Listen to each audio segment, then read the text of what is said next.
Salut la famille. Dans le cadre de mon travail à la provenderie, j'ai une sollicitation pour la location d'une ferme. Donc, je vais vous présenter la vidéo de la ferme afin que vous ayez un aperçu. Si vous êtes intéressé, vous nous contactez pour la location de cette ferme-là. Mais derrière cela, j'ai aussi compris un manquement que je vais vous partager dans cette vidéo. Donc, les raisons pour lesquelles les promoteurs abandonnent les fermes. Qu'est-ce qui les pousse à abandonner les fermes? Quelles sont ces raisons-là? Je vais vous partager ça dans cette vidéo.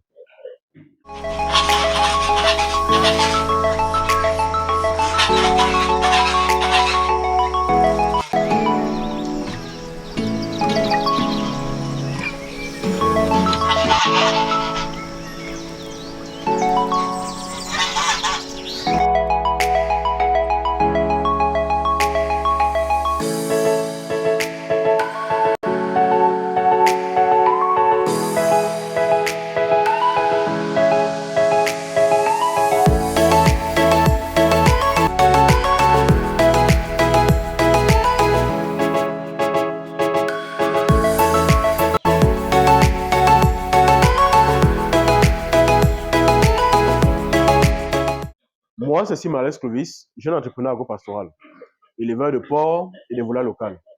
Sur cette chaîne, nous partons des astuces comme celle-ci pour que vous puissiez vous expérimenter, comprendre mieux les enjeux et savoir comment vous comporter face à votre propre projet.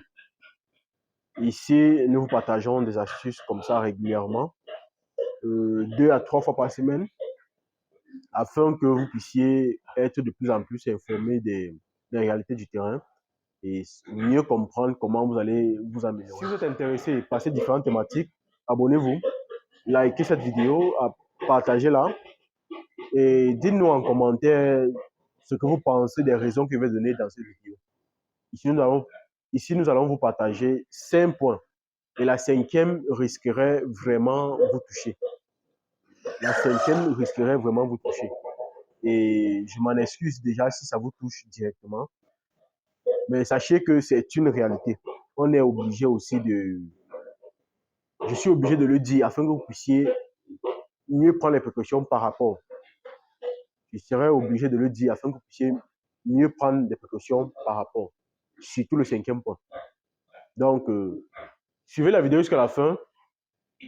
Chaque point pourrait vraiment vous guider afin que votre élevage ne finisse pas par fermer, comme la moitié des fermes que je visite et que je vois qu'ils ont tendance à fermer, soit ils ont abandonné carrément la ferme.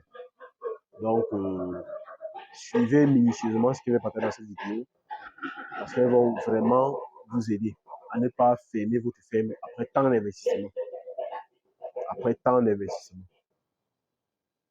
Donc, la première raison pour laquelle la majorité des promoteurs abandonnent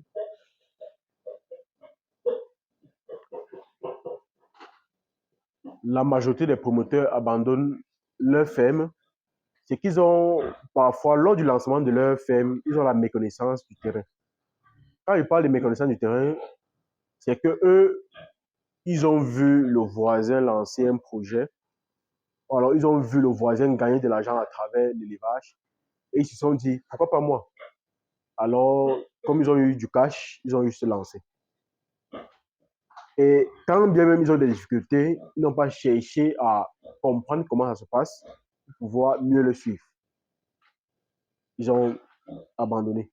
Vous voyez un investissement conséquent, un bâtiment en bonne et due forme qui pourrit, de l'argent gaspillé.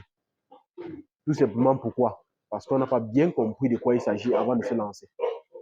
Il faut chercher à comprendre au moins les 50, 70, 80% de réalité avant de se lancer. La deuxième raison qui pousse les promoteurs à abandonner leur ferme, c'est que la plupart du temps, ils sous-estiment les besoins pour maintenir et conduire une ferme. Quand ils parlent de besoins, c'est en finance, en énergie personnelle, en temps. Ils sous-estiment parfois ça. Et lorsqu'ils le sous-estiment et que la ferme est déjà là, il faut absolument cette énergie-là, cette finance-là, et qu'ils voient qu'ils ne peuvent pas suivre, finalement, ils abandonnent. Parce qu'ils ont eu toujours une méconnaissance de la situation. Ici, on vous partage ces vidéos pour vous faire comprendre les réalités du terrain. Donc, ce n'est pas assez facile comme vous le pensez. Il y a des difficultés, il y a des contraintes, mais vous devriez vous donner les moyens de pouvoir y arriver. Et à travers ces différentes vidéos, vous pouvez comprendre les difficultés et vous préparer psychologiquement afin de pouvoir mieux faire face. Le troisième point,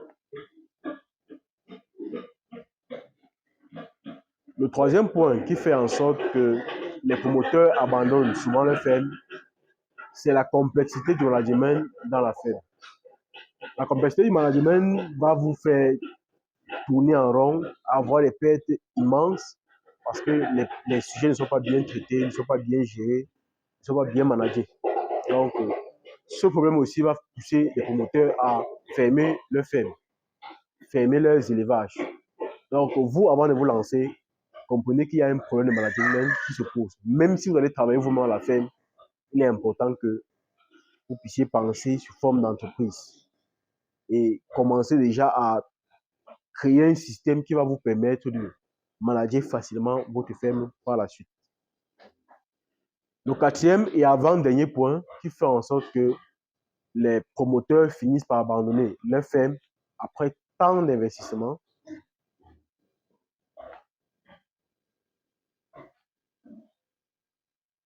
c'est que lorsque vous avez une ferme et qu'elle tourne, il faut constamment des fonds pour qu'elle puisse grandir.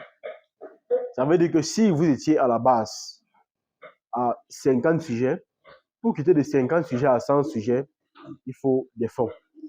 Et ces fonds-là, si vous ne managez pas bien vos finances, vous allez vous rendre compte que ça va vous asphyxier.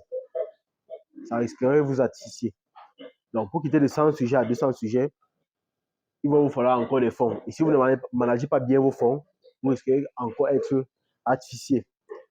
Ça veut dire que, puisque le besoin est constant au niveau des finances, il faudra un bon management des finances. Donc, d'où ceux qui ne gèrent pas bien vont se retrouver en train de fermer, soit en train de stagner, et à un moment, ils vont se décourager et finir par fermer. Donc, comprenez que pour qu'une ferme évolue bien, il faut des fonds constamment. C'est un business au capital.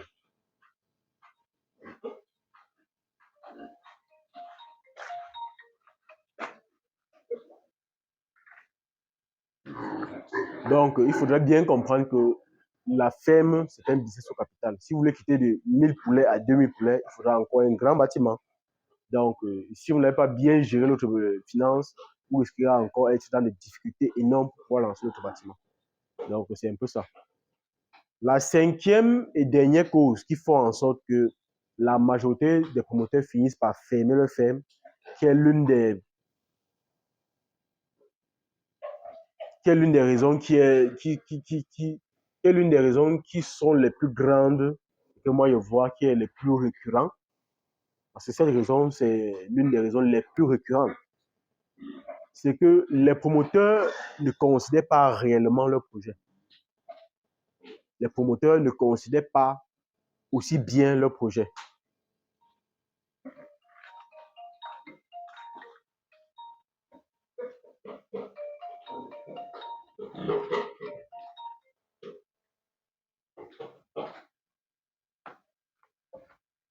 Les promoteurs ne considèrent pas autant leur projet qu'ils ne paraissent. Qu'est-ce que ça veut dire? Lorsque vous lancez une ferme, vous voulez gagner de l'argent avec cela. Maintenant, vous devriez tabler quel est le montant qui peut vous permettre de vivre. Maintenant, ce montant qui peut vous permettre de vivre, combien de sujets, quel est le cheptel qu'il faut pour vous permettre à faire cela? Si le montant est là, que vous voulez tabler votre ferme. Donc, vous m'excusez, hein? Vous m'excusez. Donc, comme je disais tantôt, la cinquième et dernière raison qui fait en sorte que la moitié des promoteurs finissent par abandonner leur ferme, c'est qu'eux-mêmes, ils n'ont pas une véritable considération pour leur ferme. Ou alors, ils ne le considèrent pas véritablement comme un business qui peut les payer. Et c'est pour cela qu'ils finissent par fermer. Parce que un projet que tu sais que c'est Ça te tient à cœur. C'est ton projet. Tu le donnes tous les moyens nécessaires pour qu'il avance. Tous les moyens nécessaires pour qu'il avance. Vous pouvez avoir un projet que vous voulez vraiment que ce soit votre projet, que vous voulez tout faire pour que ça marche, mais vous n'avez pas de temps d'abord à ce business. Vous n'allouez pas assez de finances à ce business. Disons que c'est comme un business, c'est comme le dernier business que vous avez. Ou alors c'est comme un business de substitution, dans le dernier business élémentaire de substitution que vous avez. Mais après, qu'il n'y a pas de rentabilité, vous vous payez quand même. Si vous avez un business et que c'est un business qui vous tient à cœur, la plupart du temps, vous y êtes en présentiel. La plupart du temps, vous y accordez au moins le maximum de temps possible. Même si vous n'êtes pas en présentiel, mais au moins le temps, vous lui accordez. Les finances nécessaires, vous lui accordez. Vous lui accordez. Donc, si vous n'accordez pas du temps à votre business, de la finance à votre business, est-ce qu'il va marcher? Est-ce que c'est votre collaborateur qui le fera? Est-ce que c'est votre collaborateur qui le fera? Ce qui vous tient à cœur, vous le démontrez par vos propres actes. Parce que tout le temps, en pensée, en présentiel, en finance, vous y êtes présent. Ça, c'est la preuve que c'est votre business et il vous tient à cœur. Si vous gaspillez la plupart du temps, si vous gaspillez la plupart de vos finances et votre temps sur une autre chose, ça veut dire que c'est l'autre qui vous tient à cœur. Ce n'est pas la ferme. Et au bout d'un certain temps, vous allez fermer. Donc, avant de vous lancer vraiment, pensez-y. C'est quelque chose qui demande, surtout au début, c'est quelque chose qui demande beaucoup de temps, beaucoup d'énergie, beaucoup de finances. Donc, avant de vous lancer, vous devriez être conscient et mettre un système en place qui fera en sorte que ça puisse vraiment grandir. Et c'est en étudiant le terrain en présentiel que vous allez mieux comprendre comment ça fonctionne et savoir comment mettre des petits calages, des petites sécurités, des petits contrôles afin que ça puisse avancer. Donc, ensemble, on est plus fort. Ensemble, nous sommes plus forts. Donc, nous attendons les commentaires. Dites-moi en commentaire ce que vous pensez de cette vidéo. Comment vous, de votre côté, vous faites pour ne pas finir par fermer votre ferme. Ça pourrait nous intéresser. Comment vous planifiez la ferme, comment vous aménagez la ferme afin qu'elle puisse rester compétitive, productive et croissante. Donc, ça pourrait vraiment nous intéresser. Comment vous gérez votre ferme. Donc, à plus.